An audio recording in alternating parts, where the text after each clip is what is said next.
Western journalists have little love for Russian President Vladimir Putin, largely due to his questionable commitment to human rights and freedom of the press. But in the rocky run-up to the Winter Olympics in Sochi, the media may have let its antagonism for Putin cloud its coverage.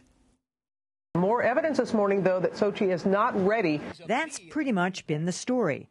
From Russia's war against gays to the war against stray dogs. They kill dogs for many years. There's been no fun and games in the run-up to the Sochi Olympics. The griping really got going this week as journalists took to Twitter. Tap water the color of beer, said to be too toxic to wash with. Another reporter wrote that his hotel lobby has no floor but does have a nice headshot of Vladimir Putin.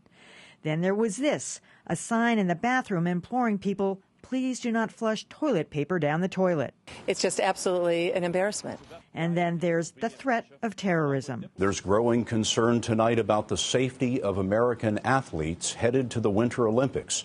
Even NBC, which has spent billions for the Olympic broadcast rights, can't ignore the security questions. As for everything else, NBC has taken a half-glass-full approach. Just the buzz in the air, the people arriving, everything is amazing. Whether that's true depends on who you ask. So is the American press going overboard in Sochi? Joining us to hash it out are John Keller of WBZ, Marjorie Egan of WGBH News and the Boston Herald, Callie Crossley of WGBH News, and Dan Kennedy of Northeastern University. We're all loving it, unfortunately. Loving it.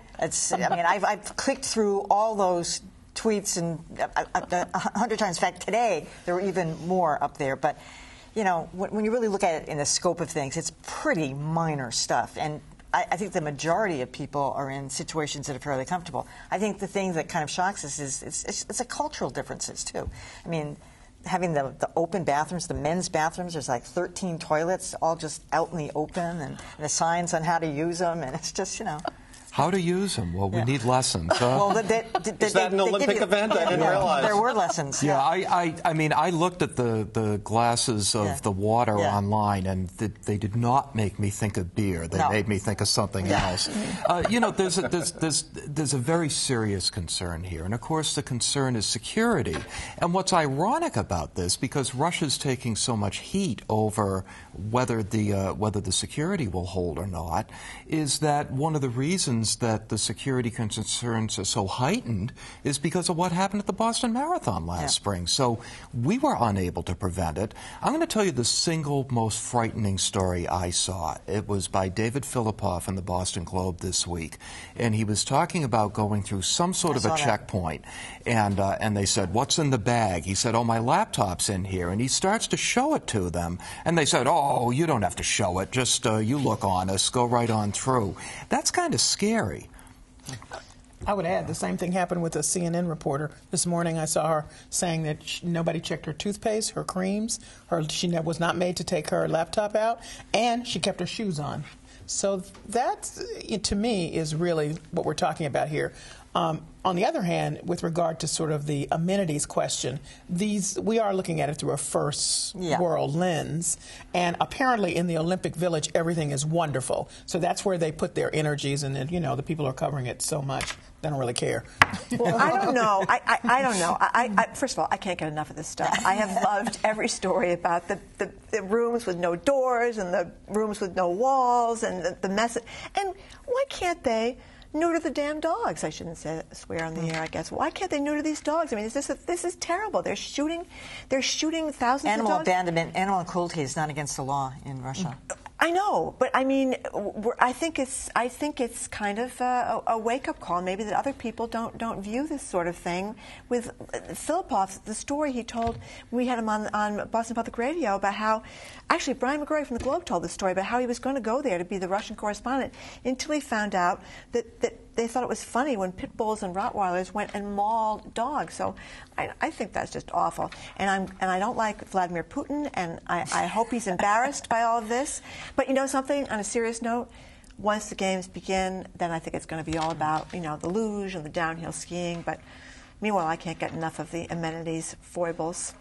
Well, I don't think anyone cares whether journalists have, brown running water or not. They're being paid to cover an event most people would kill for the opportunity to witness, so no one really cares about that. And the Olympics is a wonderful event. It showcases athletic excellence, and it's a wonderful moment for national pride and all that.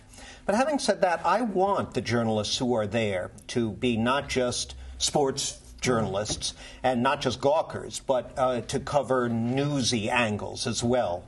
Because the Olympics are also a prime opportunity for propaganda, for whitewashing, to the extent that we come away from this experience learning more about the wretched nature of the Putin regime, the oppressive treatment of homosexuals and so on. I think that's all to the good. Something showed up in my Facebook feed at home of a photo of the German Olympic team in their spiffy new uniforms, and some PR flack had written that they evoke wonderful memories of the 1972 Munich Games.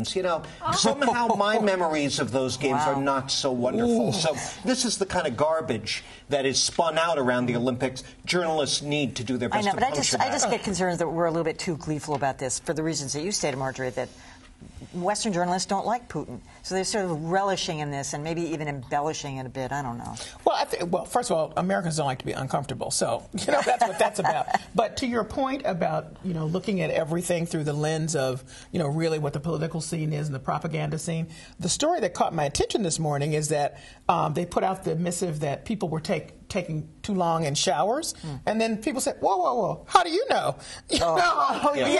That's a great point. So, you're being surveyed at all of these, and that's a real story. Just like being in America. Well, so the opening ceremonies start right after the show, so you can all switch over to NBC. That's right.